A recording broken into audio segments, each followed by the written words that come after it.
surely die, for God doth know that in the day ye eat thereof, then your eyes shall be opened, and ye shall be as gods, knowing good and evil. And when the woman saw that the tree was good for food, and that it was pleasant to the eyes, and a tree to be desired to make one wise, she took of the fruit thereof, and did eat, and gave also unto her husband with her, and he did eat.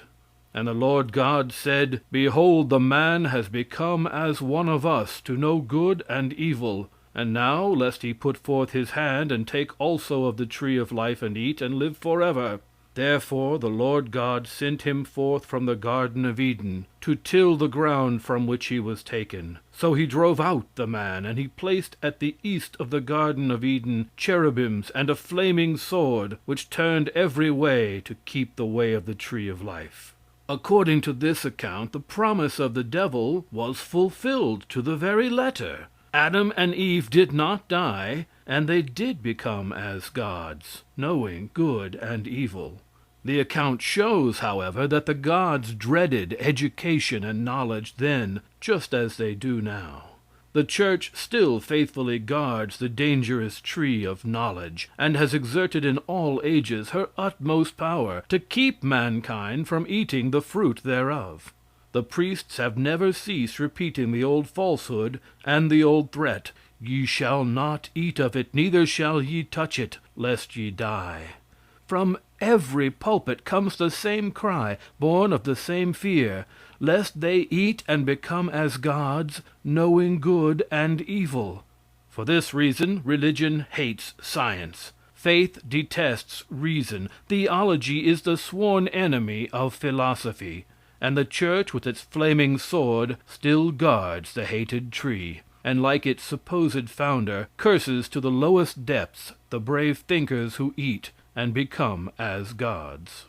If the account given in Genesis is really true, ought we not, after all, to thank this serpent? He was the first schoolmaster, the first advocate of learning, the first enemy of ignorance, the first to whisper in human ears the sacred word liberty, the creator of ambition, the author of modesty, of inquiry, of doubt, of investigation, of progress, and of civilization. Give me the storm and the tempest of thought and action, rather than the dead calm of ignorance and faith. Banish me from Eden when you will, but first let me eat of the fruit of the tree of knowledge. Some nations have borrowed their gods. Of this number we are compelled to say is our own. The Jews having ceased to exist as a nation, and having no further use for a god, our ancestors appropriated him and adopted their devil at the same time. This borrowed god is still an object of some adoration, and this adopted devil still excites the apprehensions of our people. He is still supposed to be setting his traps and snares for the purpose of catching our unwary souls, and is still, with reasonable success, waging the old war against our God. To me it seems easy to account for these ideas concerning gods and devils. They are a perfectly natural production. Man has created them all, and under the same circumstances will create them again. Man has not only created all these gods, but he has created them out of the materials by which he has been surrounded. Generally, he has modeled them after himself, and has given them hands, heads, feet, eyes, ears, and organs of speech. Each nation made its gods and devils speak its language, not only, but put in their mouths the same mistakes in history, geography, astronomy, and in all matters of fact, generally made by the people. No god was ever in advance of the nation that created him. The Negroes represented their deities with black skins and curly hair. The Mongolian gave to him a yellow complexion and dark almond-shaped eyes. The Jews were not allowed to paint theirs, or we should have seen Jehovah with a full beard, an oval face, and an aquiline nose. Zeus was a perfect Greek, and Jove looked as though a member of the Roman Senate. The gods of Egypt had the patient face and placid look of the loving people who made them. The gods of northern countries were represented warmly clad in robes of fur. Those of the tropics were naked. The gods of India were often mounted upon elephants.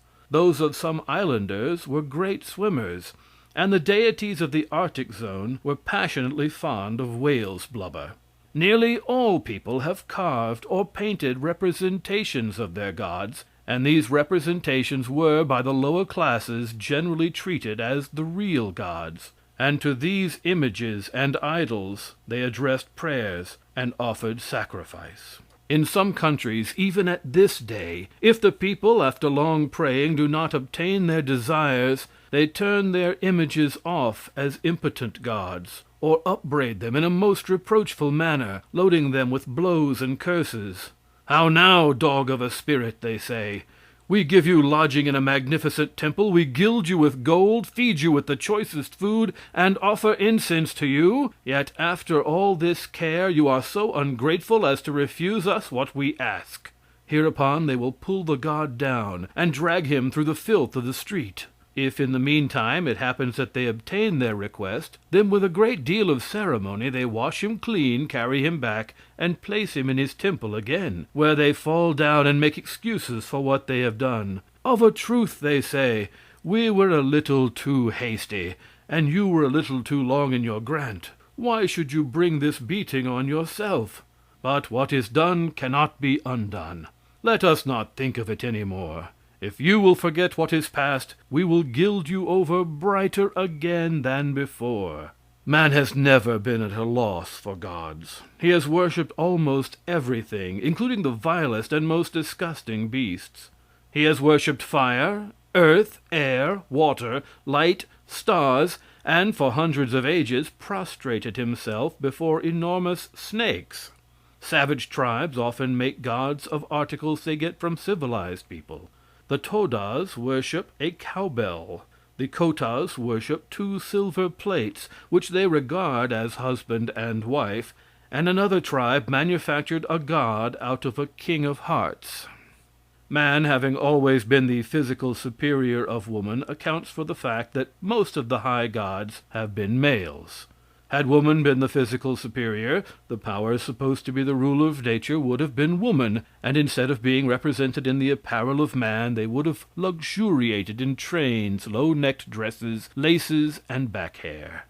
Nothing can be plainer than that each nation gives to its god its peculiar characteristics, and that every individual gives to his god his personal peculiarities.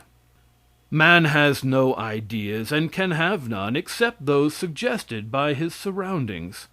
He cannot conceive of anything utterly unlike what he has seen or felt. He can exaggerate, diminish, combine, separate, deform, beautify, improve, multiply, and compare what he sees, what he feels, what he hears, and all of which he takes cognizance through the medium of the senses. But he cannot create. Having seen exhibitions of power, he can say omnipotent. Having lived, he can say immortality.